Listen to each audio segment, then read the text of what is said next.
Welcome everybody to our next episode of the Future of Work webcast for ChangeNerd.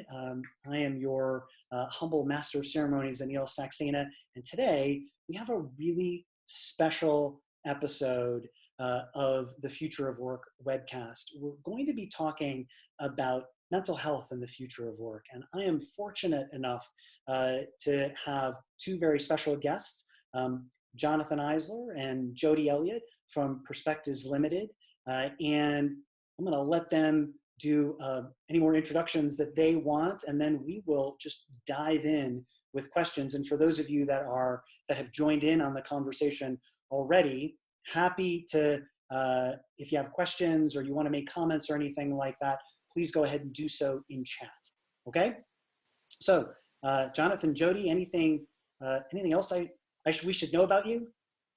Go ahead. Sure. So again, I'm Jody. I am with Perspectives. I'm a counselor here, an EAP counselor, and I'm also a clinical supervisor. We provide short-term counseling here, and we provide also a lot of counseling to healthcare facilities, academic institutions, people that really want results kind of quickly. So that's one little niche. And then yes, the team that I supervise they're going to be both in our call center, so the front line, as well as the actual in-person counseling, doing the counseling sessions from either 3 sessions to 10, what have you. It's not long-term, but there's some variety there. But it is short-term and problem-solving counseling. It's amazing. Thank you. Thanks so much. And Jonathan Eisler, and again, thanks for the invitation to be a part of, as you said, a very important conversation. I think it's great that we're really looking forward and looking ahead, not just into what we can do now, but how do we proactively prepare for what is coming down the road? Because we know that what is today's reality is definitely not going to be tomorrow's reality and may look nothing like the day thereafter. So this is very important. At Perspectives, my role is really primarily focused on our organizational consulting division. So while Jody is really dealing with the clients, the individuals, the employees, I'm working more so at the organizational level and working on things like the workplace culture, the leadership development, and that aspect. So what's really unique about both of these areas coming together is that we're able to empower organizations to really create workplace cultures that bring out the best in their people, while providing the resources for the employees at the individual level, and then the consulting group that is able to really focus on where we spend the majority of our waking hours at the workplace. That's amazing. It's really amazing. And I really feel privileged to kind of have this conversation today, because I think as we kind of have explored this together, one of the things that we see more and more now as work is getting more complex, as there is more change in work, that there is a sort of increased focus on mental health. And so it is such an important thing. So I wonder, how should organizations be thinking about the future of work in a way that supports employee and customer mental health? What do you think that employees or that organizations should be doing? Want me to start? Sure. So it kind of goes back to what I said just a second ago, right? You can't just prepare or understand how to meet the needs of your workforce that you have now. It's what does the workforce of tomorrow look like? And it's also what is the desired workforce of the future looking like, right? Because we know that the skills that employees need today to be successful, a good percentage of them, the numbers vary by research, publications, but a lot of those skills may not even be needed for the future. So, and I think the same thing goes for as we understand the dynamics and the needs of our workforce now. So it's less about being able to manage change, and it's more so about learning how we can be an adaptive, responsive, I think the term we hear a lot is agile organization, right? And I think from a leadership and an organizational perspective, that's the way that we have to think. It's not how do we be able to meet demands of just today and tomorrow, but how do we create dynamic individuals, dynamic teams, dynamic leaders, dynamic cultures that are able to evolve, hopefully in a proactive way, to be able to meet these needs coming. Very powerful. And then what would you say about at the employee level though too, right? In the customer side? So on the customer side, I think really, well, because they are the employees as well, to be able to buy in to the brand of their organization, to be able to understand and realize, wow, my company cares about what I think is important, right? Like, what's the values assessment of your team? Like, what are they looking for going forward? What maybe are we lacking or not providing today that they think would make a huge difference tomorrow? So it's really about, again, going to the teams and assessing on that level what their values are. Got it. So it's both kind of looking out into the future in terms of our organization and where we need to go, and really kind of understanding at a micro level what are the sort of desires, needs of the organization, of the individuals in the organization, as we're kind of going into this future really, really quickly. Exactly. Yep. Yeah. So one of the things that we see a lot is conversations about mental health, and I wonder, how can we help to destigmatize mental health in the workplace, and why is destigmatizing it why is that important?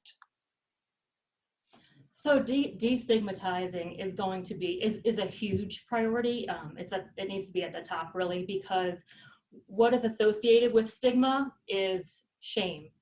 So if there are employees who have, maybe on the surface we perceive it as just a work performance issue, we could be missing something deeper. There could be something mental, there could be a mental health issue going on that needs addressing. So we really need to kind of, have that collaborative discussion with them, but also with each other, and build our teams in terms of team leaders, provide them training, teach them active listening skills, or bring somebody in to teach them active listening skills, to become more attuned and more aware with the teams as well.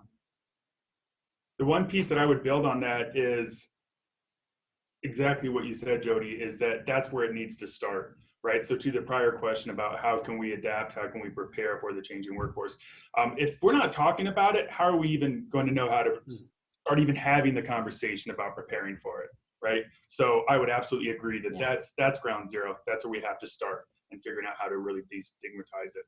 The cost literally can be the difference between life and death.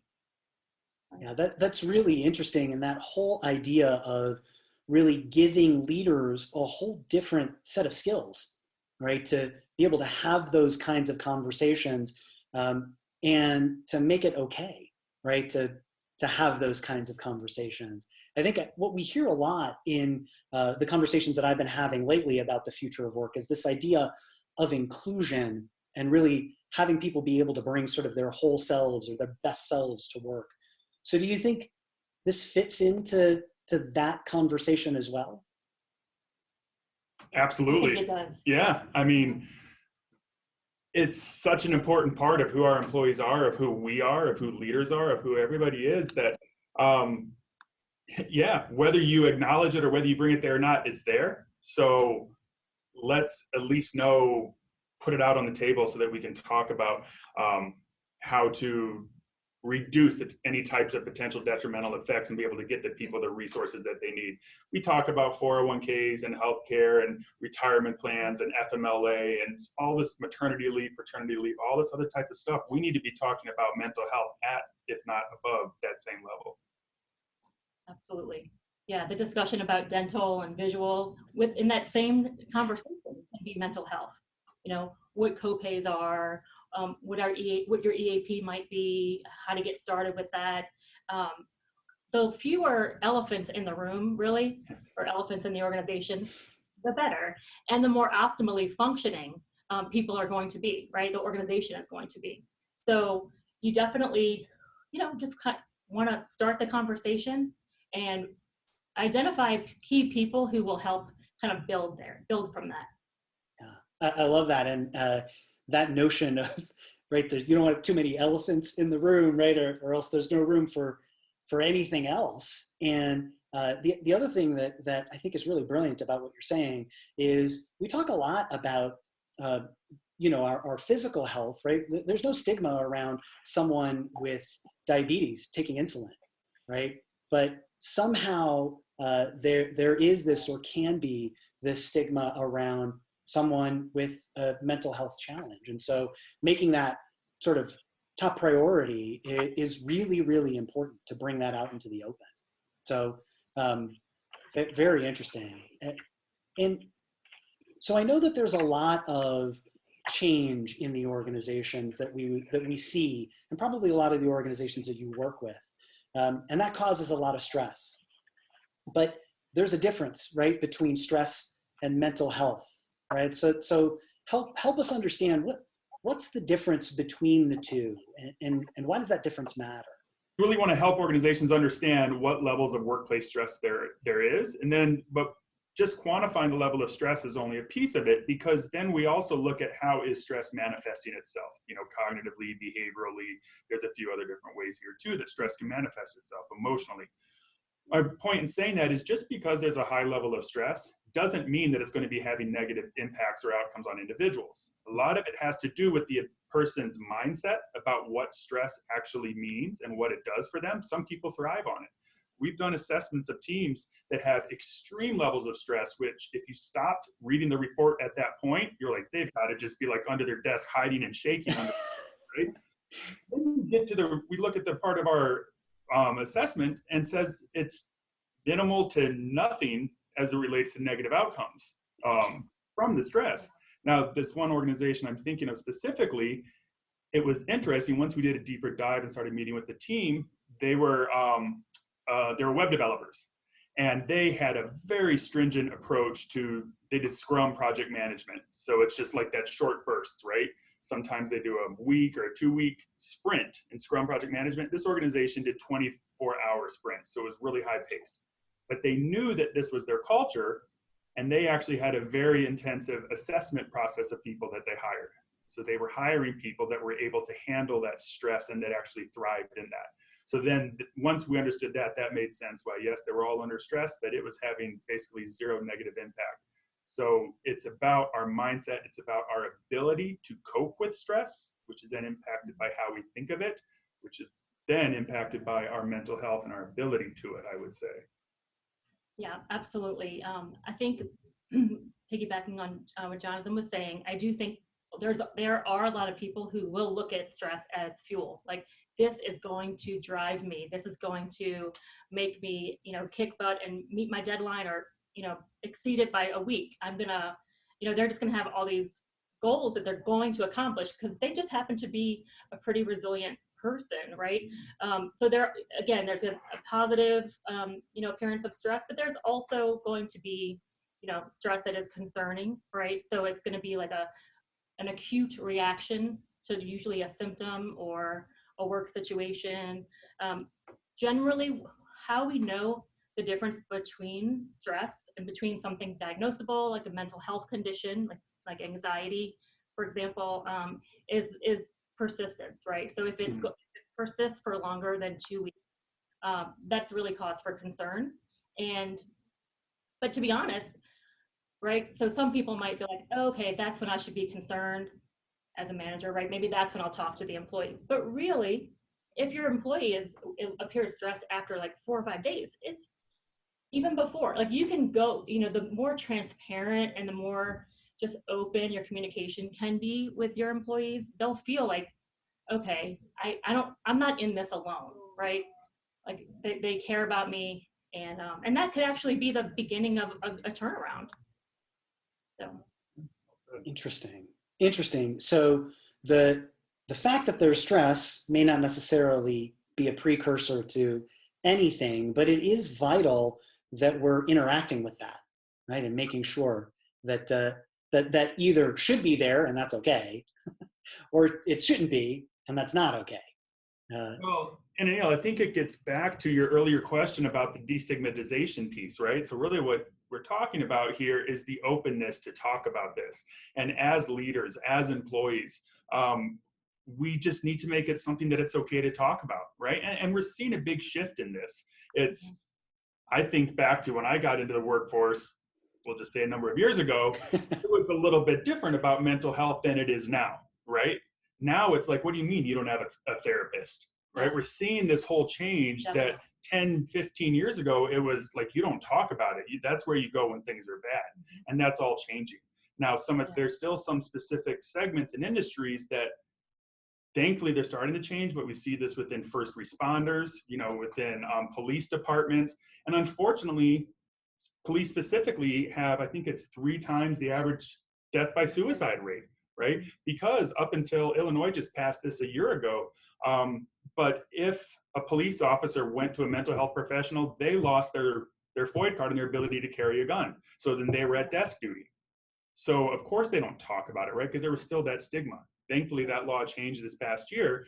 And I mean, there's still a lot of work that needs to happen here. Yeah. But when you see that at the legislative level, I think that that's a very promising sign about where things are going.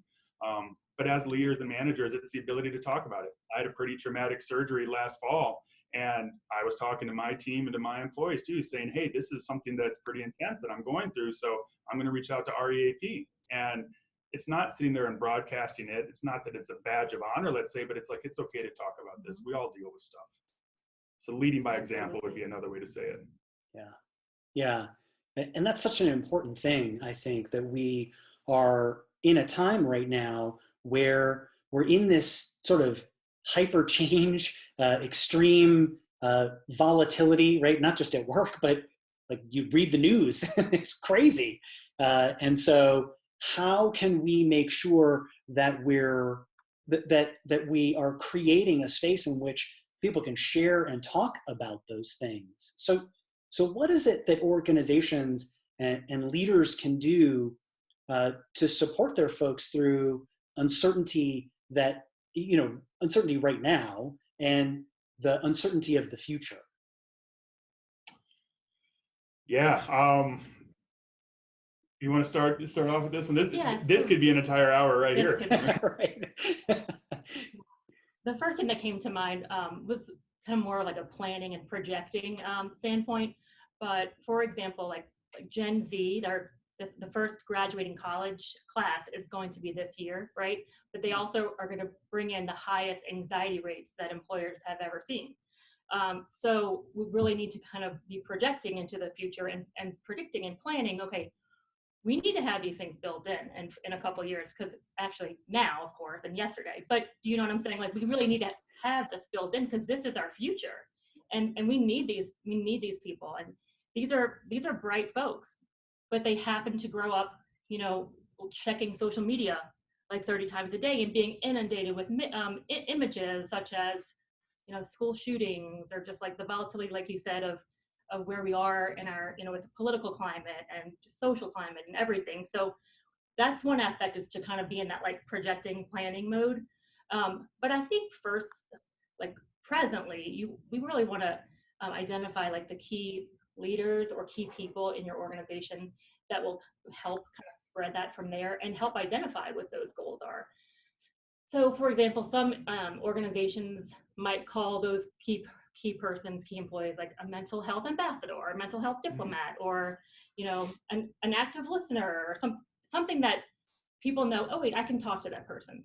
They don't have to be a manager of that individual. They can be a peer, they can be in a different department, but basically identifying those key people and having them collaborate on a team and share ideas about what they've noticed, what the needs are, and what specific services seem to be the most valuable to put in place.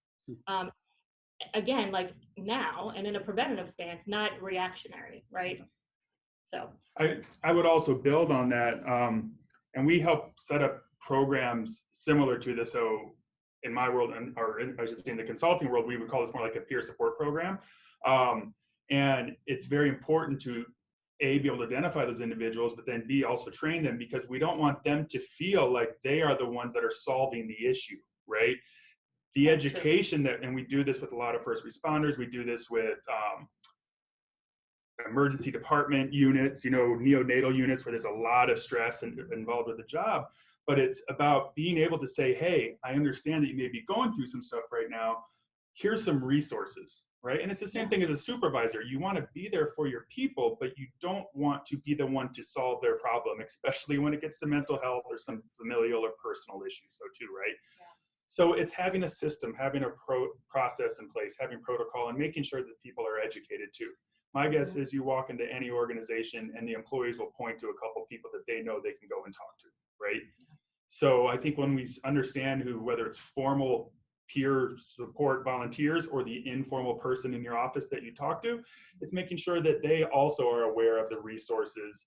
They know how to be empathetic and also to get people into the right place, because there's also some boundaries that we don't want to cross. And also typically those people aren't licensed clinicians as well. Let's also just be honest. Yeah, I haven't worked for too many of those, so. Right. Yeah. Very, very interesting. So so it feels like it's almost being a little two-headed about it. So we want to make sure that we're mindful, right, of the situation that is here and is coming, and plan for that accordingly. And we also want to make sure that we're arming our leaders with the knowledge and skills to be able to sort of triage as necessary. Yep. Absolutely. Yeah. I would also add one other piece to this too, and it's a plug for employee assistance programs, or EAPs. It's unfortunate that too often, and historically we're seeing this change, that it's something that gets lost in the onboarding packet, right? Maybe it's just a business card. Here's a number to call when things aren't going well, or when stuff hits the fan, let's say. That needs to change. That needs to be almost the starting point.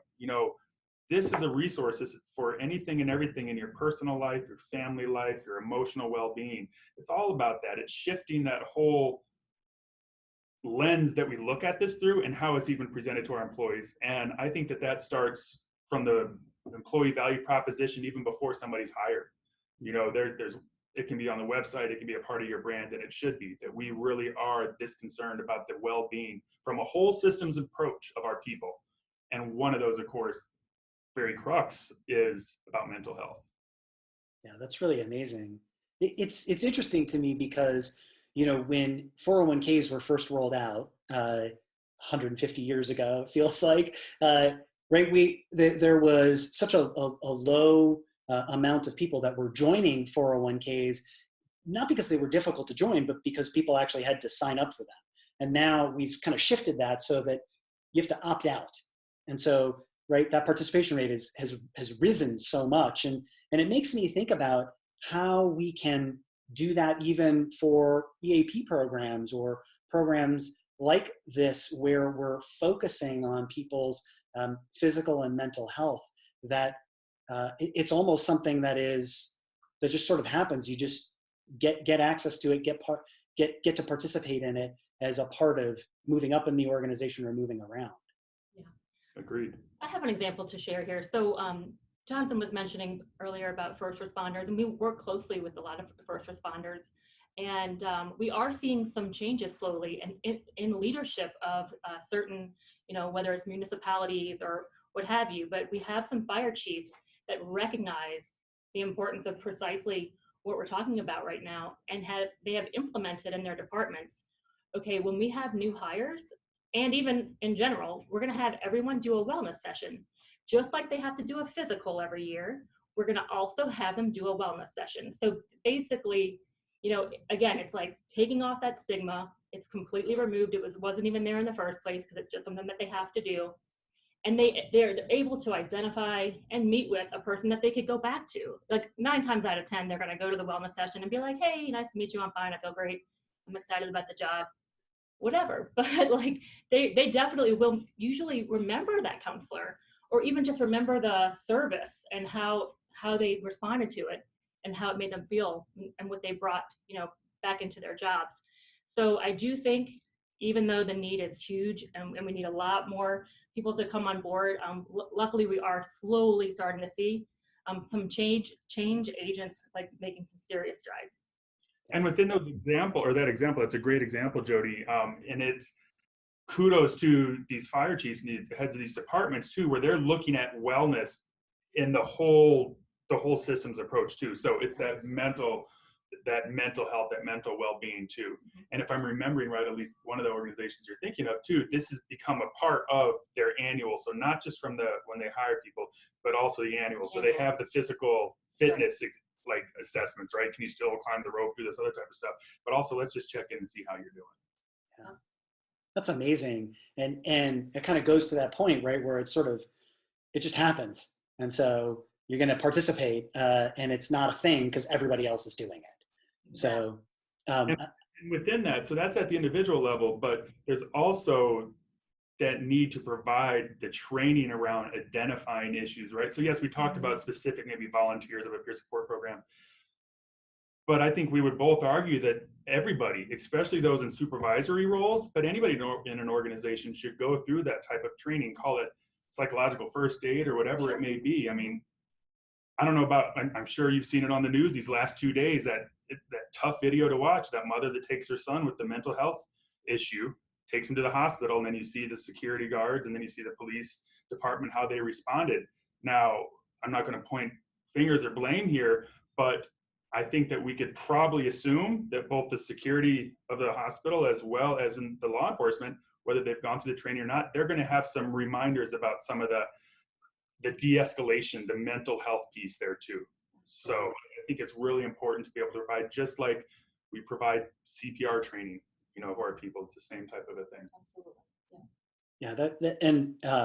And I have seen that very disturbing video, and it is something that we really need to be thinking about. And how can we really help to improve our sort of leadership training around mental health and around maybe identifying mental health issues or opportunities? I think back to the old adult learning model, right? So the first step in adult learning is understanding what you don't know, or unconscious incompetence, I think is what it was called, right? Or is called. So it needs to be a discussion. I mean, we can't just come in and say, here's why this is important, and here's what you do, and here's how you do it. But I think when done appropriately and done effectively, facilitating a conversation, facilitating dialogue, bringing people to the table, where then you start to get those barriers down. Because unfortunately, I mean, the stigma, it exists at varying degrees in probably all of us, right? So we have to be able to get past that. And the only way we're going to get past that is for people to lower those barriers themselves. And it's important to then have that conversation before we start getting into, so what do you do about it? I think that's when we're going to have but we're going to maximize the retention, the ownership, the transference of this learning into our job setting, into our interaction with our employees and with our customers. Sure. Yeah. It seems like there's some real opportunity, right, to really provide that sort of clarity at a macro level within organizations. And so as you kind of look out in the clients that you work with and in your areas of specialty, how can organizations, how can we support organizations to be more open to, more kind of inviting to, or supportive of mental health? Yeah, so one example I'm thinking of, so certain organizations we work with have heard about what Jonathan has already referenced, which is psychological first aid training. And, obviously, so again, we work a lot with healthcare and whatnot. And unfortunately, in that sector, there's going to be, higher suicide rates, sort of like first responders, that's just kind of how it is. And unfortunately, fortunately, the leaders don't want it to just be how it is. And so they have identified a need and have come to us about, like, how can we help? How can we train our people? What do we need to look for and listen for? So something like psychological first aid training, and we go into these organizations. We're trained ourselves, and we go in different groups, whether it be administrative, attending physicians, corporate, what have you, but they'll come in and sit in and think and learn about, how do we have these conversations? How do we destigmatize? How do we basically just kind of facilitate this, so this is a healthier organization? So this culture is one where people feel like, okay, I'm not alone, and this is not taboo. This is just anything, just like, going to the dentist. Mental health is equally as important. So I think the trainings are key. I would also say too, as we're seeing this much needed shift continue to happen, there is no lack of data out there as to the cost and the risk about what happens if we don't get ahead of this, if we don't talk about this, if we don't break down this stigma. So that's of course helpful. I think the other piece though is knowing your audience, right? So working with the chief medical officer or chief nursing officer at a healthcare organization, what are they worried about? They're really worried about patient outcomes, right? They're worried about patient outcomes. They're worried about error rates, adverse events, things like this. So making sure that it's tied into what is the correlation between either not doing something around the mental health and or doing something around the mental health with what is important to them, right? When we're having a roundtable with a group of executive directors from local human service nonprofits, that's going to be a different discussion though too. But it's making sure that it's something that's relevant for them. And like I said, bringing in data, because there's a lot of research here that shows what the cost, both what the cost of not doing something as well as what the benefit is of doing something, right? And depending on who you're talking to, you may want to take a little bit of a different angle there. Do you want to talk about the benefits or do you want to talk about the risk? Yeah, it's brilliant. I love that notion of really connecting this work to driving organizational outcomes or avoiding organizational risk. And I think it's one of the things, another theme that we're kind of hearing in these conversations about the future of work is that what traditionally or historically in human resources has been sort of a soft science, right? We're now really intentionally creating links to driving results. We're being data whisperers to really be able to showcase how do we make that link, which I think is exceptionally powerful to hear. And it makes me think about, so there's a gentleman that I follow. He's a professor at Stanford University. His name is Jeffrey Pfeiffer. And I think I would probably describe him as a brilliant curmudgeon. And he wrote this book called Dying for a Paycheck.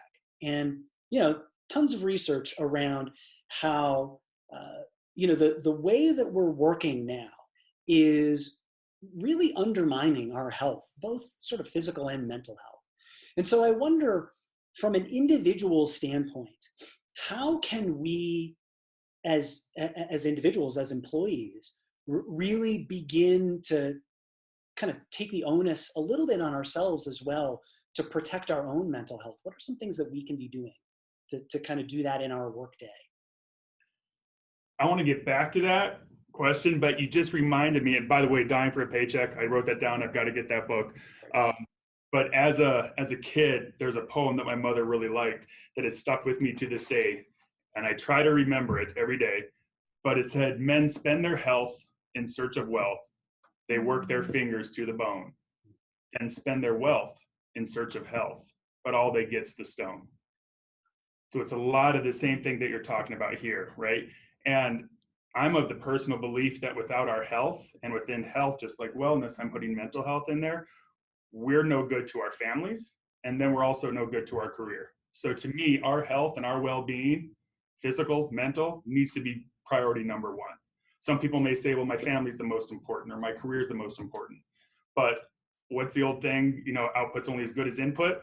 You got to be able to bring the best you to your relationships, to your family, and to your career. So I think that it really does start there. And I appreciate that question, that's where it is that we do need to start. And I think from an employee perspective, let's say, it's even when you're looking at who you're going to work for, right? Start to understand what their value proposition is. What is their stance on things like mental health, on the overall well-being of their employees? Look beyond just the About Us page on their website. Look on their YouTube, look on social media, look on, Glassdoor. People will, it's not all 100%, let's be honest, on Glassdoor. It's not all 100% true. But you can start to get a feel for what that organization is like. And I think even asking those types of questions throughout the interview process as an interviewee. And then once you're working for an organization, speak up. You know, I think just speak up. Don't ever, I hate to use the word, but like suffer in silence. I don't mean to use that term in that type of context it's usually used in. But if there's things that your organization can do, again, the organizations that are going to succeed and survive are the ones that are listening. And whether they know how to ask the questions or not, they're hopefully going to be responsive to the asking. And the more people that are asking and speaking up, the voice gets louder and louder. And I was going to also, I agree with you there. I do think it starts from the very beginning in the interview process. You know, just like they're wanting to see about you and hear about you, it's of course, 50-50, right? So we do want to ask those questions. Maybe, for example, mental health hasn't come up at all in the conversation of the interview, but an opportunity would be something like, what key attributes do you look for in your managers? And depending on how it's answered, you start to get some clues about what their values are and what their culture might be like. And there are people too who are, willing to come out and say, can you tell me about mental health? How do you talk about mental health? What do you do? Are there benefits? People are saying that now. People are starting to bring that. So I do think, again, it starts there. And then also, once they are a part of a team, ask questions, like talk to your supervisors, and also, be proactive. And for example, maybe you sign up to write a blog entry for your newsletter, tie in something like mental health in whatever industry they're in. You can always find a way to tie it in. So just kind of start from the beginning, and then also once you're there, just integrate as much as possible, because that person has an opportunity to be a change agent within the entire organization.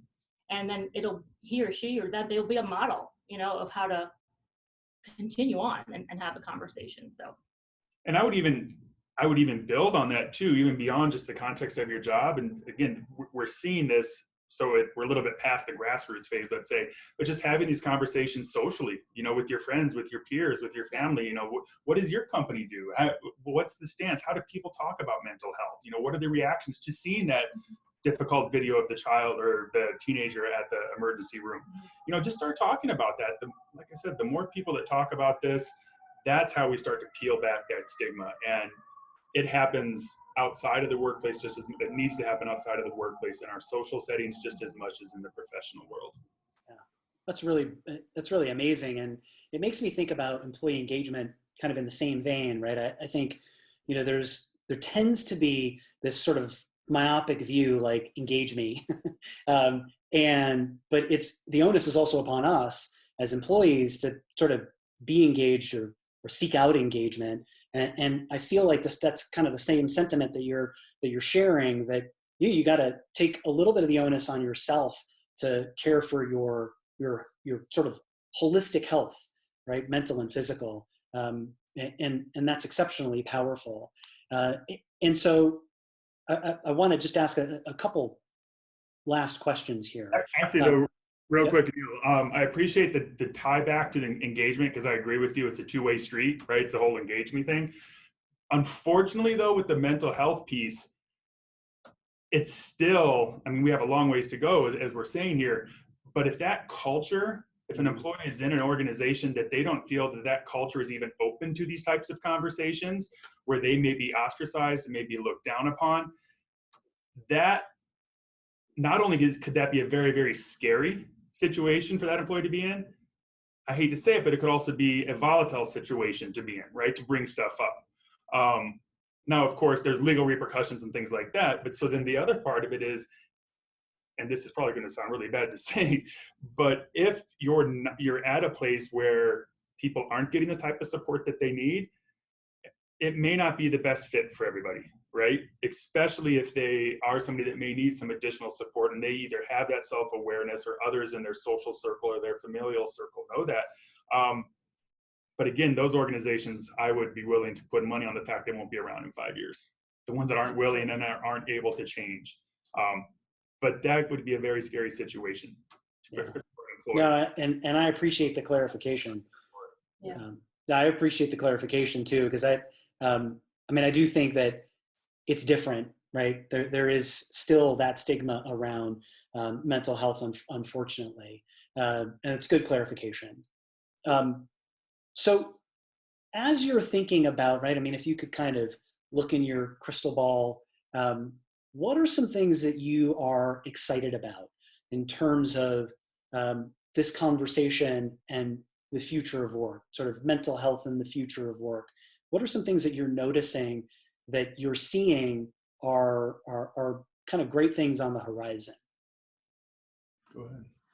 So I think that what we can get excited about is, kind of individual, anecdotal data that we hear, because certain stories, while we might be like, oh, that one organization is doing something great, oftentimes if you have a conversation with them, you find out that they were inspired by other organizations, or maybe they were inspired by their, local politician, alderman, what have you. I think there's, it's grassroots for sure, but it's also like, who's in the community and networking, what's buzzing, right? Like creating like really good networking groups, collaborating, finding out like what's working. Obviously the research is there. You can find out what institutions are doing some really great things. And honestly, if the values are there, the sky's the limit, because you're willing to, to spend what you need to make sure that the employees have what they need and that you get that engagement. Like Jonathan said, if unfortunately the value isn't there and the company isn't, going to think it's worth, spending anything on these types of services, then like Jonathan said, they might not be here in 5 years. So it's exciting with the, newer employees coming in, our younger workforces, they are transparent. They don't make it seem taboo. It's inspiring to interview people who just kind of bring it up, and it's just kind of normal to them. You can always tell the difference between an oversharer, right, and somebody that doesn't have boundaries, or somebody that it's a good, healthy functioning person, but they have some things that are important to them that they want to bring up, and they should be able to bring up. But I do think that it's grassroots, it's community driven, and it's networking, just kind of really having those conversations. The more conversations and collaboration, transparency about those things, the better each organization will be. Agreed. And so to your question about some of the things that are exciting, right? It is more about seeing on a daily basis this transparency that, so you're talking about it great at the employee level too, but we're seeing it at the leadership level as well. So a few weeks ago, we were kicking off a leadership development program and had executive sponsorship from the president. And just real briefly in passing, he was talking about how the program being put on by Perspectives Organizational Consulting Group, but also Perspectives through their EAP, they were there when I lost a son, right? It's a sentence like that, and then he just keeps going on. But it's how it just starts to become a part of the way that we talk, and it starts to become part of our culture. Right before this conversation this afternoon, I was talking to another organization customer of ours, and they were talking about some coaching for one of their managers. Well, initially it was about some dysfunction within the team. We started digging into it a little bit more, found out that there were multiple complaints about one of the managers' communication and behavioral styles. So we started talking about, well, let's maybe start there and do some behavioral focused coaching. And the senior vice president of HR said, do you have any of your coaches, well, actually she knew because we'd worked with some, but could we have one of your coaches that also has some clinical background to be able to identify any potential barriers that may be causing some of these disruptive behaviors in the workplace, right? And I'm grinning ear to ear when I hear that, because it's like, that is progressive. That's great. In the past, I mean, even let's bring a coach in to get this manager to stop doing this. But now this is saying, let's also be able to, and this is coming from the senior vice president, right, of a global organization, saying, let's get somebody in here so that if there are some other psychological, emotional, substance, anger issues like that we can also get them the support they need to remove these barriers to change, so that then they can be the leader and the manager that their people in their team really need. So that type of stuff excites me. That's amazing. What a great story too, to hear two examples from two different clients of senior leaders that are just talking about it. And no stigma, no worry about it, just sharing what's there to share. It's exceptionally powerful. And it kind of makes me feel good about this conversation and about the work that's going on. So I really, really appreciate your time today. And what I would love to do is maybe in a year, let's revisit, and maybe you'll have more great stories to share. Maybe we'll have some other interesting things to explore around this very important topic. Would that be okay? I would love to. I look forward absolutely. to it. Yeah. Thank you. For Awesome. Sure. Awesome. Well, hey, everybody, thank you so much for joining this episode of the Future of Work webcast on ChangeNerd. So I am your humble Master of Ceremonies, Anil Saxena. We've been talking to Jonathan Eisler and Jody Elliott of Perspectives Limited. And you can watch this whole webcast again on ChangeNerd. If you have any questions or you want to find out more about this topic, feel free to contact me on LinkedIn or through ChangeNerd. I'd be happy to pass any questions along to Jonathan or Jody, or you could maybe contact them on LinkedIn if you have any questions or you want to find out more. I'm sure they'd be okay with that. But for now, thanks a lot. See you next time on the next episode, and we look forward to talking to you again soon.